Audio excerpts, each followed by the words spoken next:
అమ్మా న్యూస్ కథన ప్రసారానికి స్పందన లభించింది. బేలమండలం చాంద్పల్లికి నడిచే ఆర్టీసీ బస్సులో కిక్కిరిసిపోయే విద్యార్థులు ప్రయాణించడంతో ఇబ్బందులు ఎదురవుతున్నాయని, అమ్మా న్యూస్లో కథనం ప్రసారం కావడంతో ఆర్టీసీ అధికారులు కదలిక వచ్చింది. ఆ రూట్లో మరో ట్రిప్ను పెంచుతూ డిపో మేనేజర్ చర్యలు తీసుకోవడంపై స్థానికుల్లో హర్షం వ్యక్తమవుతుంది.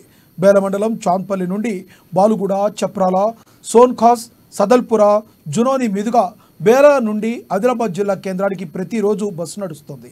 అయితే కేవలం ఒకే ట్రిప్ వేయడం కారణంగా ఈ ప్రాంతాలకు చెందిన విద్యార్థులు ఈ బస్సులో కిక్కిరిసిపోయి ప్రయాణిస్తున్నారు. సుమారు 200 మంది ప్రతినిత్యం రాకపోకలు సాగిస్తున్నారు. సమయానికి పాఠశాలలు, కళాశాలలకు చేరుకోలేకపోతున్నారు.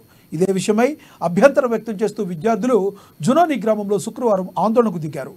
మరో ట్రిప్ వేయాలని, లేదంటే అదనపు బస్సు నడపాలని డిమాండ్ చేస్తూ రోడ్డుపై బైఠాయించి నిరసన వ్యక్తం చేశారు. దీనిపై కథనాలు ప్రసారం కావడంతో డిపో మేనేజర్ కల్పన స్పందించి మరో ట్రిప్ను పెంచారు. ఈ మేరకు అమ్మా న్యూస్కు జునోని మాజీ సర్పంచ్తో పాటు స్థానికులు ప్రత్యేక ధన్యవాదాలు తెలిపారు. అటు అధికారులకు కృతజ్ఞతలు చెప్పారు.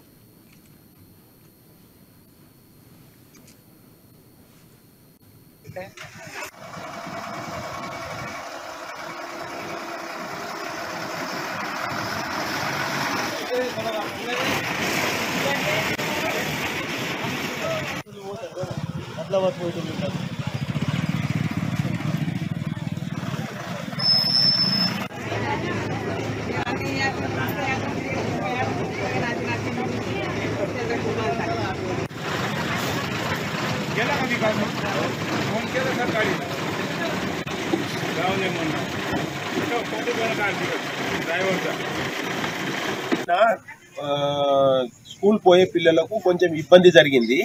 అందుకోసం మా డిపో మేనేజర్ గారు ఒక ట్రిప్ ఎక్స్ట్రా ఇడిచిపెట్టడం జరిగింది. ఫస్ట్ ట్రిప్ డైరెక్ట్ చెంపెలి వెళ్తుంది. చెంపెలి నుంచి విద్యార్థులందరినీ తీసుకువచ్చి బేలా స్కూల్లో విడిచిపెట్టేసి మళ్ళీ రెండవ ట్రిప్ బేలా నుంచి చెంపెలి వెళ్ళి చెంపెలి నుంచి డైరెక్ట్ ఆదిలాబాద్కు వెళ్తుంది. ఇంకొకసారి ఇట్లా ఇబ్బంది జరగకుండా అందరికీ మంచి సౌకర్యము ఇస్తారు. మా డిపో మేనేజర్ గారు మీరు చెప్పిన మాటకు బస్సులు పెంచడం జరిగింది. Vishnu, safety warden, Adilabad. అయితే జునోని గ్రామంలో నిన్న ఆర్టీసీ సంస్థ మీద ధర్నా అయితే చేపట్టాము.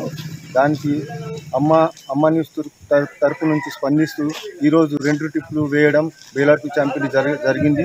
ఫస్ట్ ట్రిప్ ఏమో విద్యార్థుల కోసం, సెకండ్ ట్రిప్ ఏమో ప్రయాణికుల ప్యాసింజర్ల కోసం వేయడం జరిగింది. దానికి మేము మా ప్రత్యేక గ్రామ ప్రజల తరపు నుంచి, విద్యార్థి తరపు నుంచి డిఎం గారికి ప్రత్యేక కృతజ్ఞతలు తెలుపుకుంటూ అమ్మా న్యూస్ గారికి కూడా